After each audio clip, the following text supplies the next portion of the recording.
நான் உங்கள் அப்துல் மாலிக் பேசுகிறேன். இன்றைக்கி அந்த மருத்துவர் மகாத்மா காந்தி மருத்துவரை இன்சார்ஜரை சந்திக்க நாங்கள் சைதாத்தோப்பு தான் போனோம். அப்போ சைதாத்தோப்பு போகும்போது இந்த வழிநெடுக்க இந்த சாலைகளில் இந்த விழிப்புணர்வு வச்சுருக்காங்க. இது எங்கள் கண்ணில் பட்டுச்சு, உண்மையாலுமே எங்கள் கண்ணில் பட்டுச்சு. ஆனால் இன்னும் எத்தனை பேர் கண்ணில் இது படவே இல்லை. இதற்கு மாற்றமாக தான் நடந்தாச்சு. இதுக்கு மாற்றமாக தான் வேகமாக போனாங்க, ஹெல்மெட் போடாமல் போனாங்க, அதே அந்த போர்டுக்கிட்டே உட்காந்து மது அருந்துனாங்க, ரொம்ப ரொம்ப ஸ்பீடாக போனாங்க. அப்போ தான் நான் நினச்சிக்கிட்டேன், எதெல்லாம் நல்ல விஷயங்கள் இருக்கோ அது நம்ம கண்ணுக்கு தெரிய மாட்டேங்குது.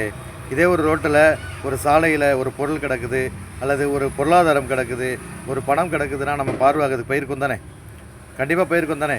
அப்போ நம்ம உயிருக்கு சம்மந்தமான இந்த பாதுகாப்பான இந்த விழிப்புணர்வு பதவியை நம்ம ஏன் பார்க்க மாட்டோம், அதுமாரி ஏன் நம்ம மாற மாட்டேங்கிறோம். எனவே பாருங்கள் தோழர்களே, சாலை விபத்துகளை தவிர்ப்போம், குடும்ப பாதுகாப்பை உறுதி செய்வோம்.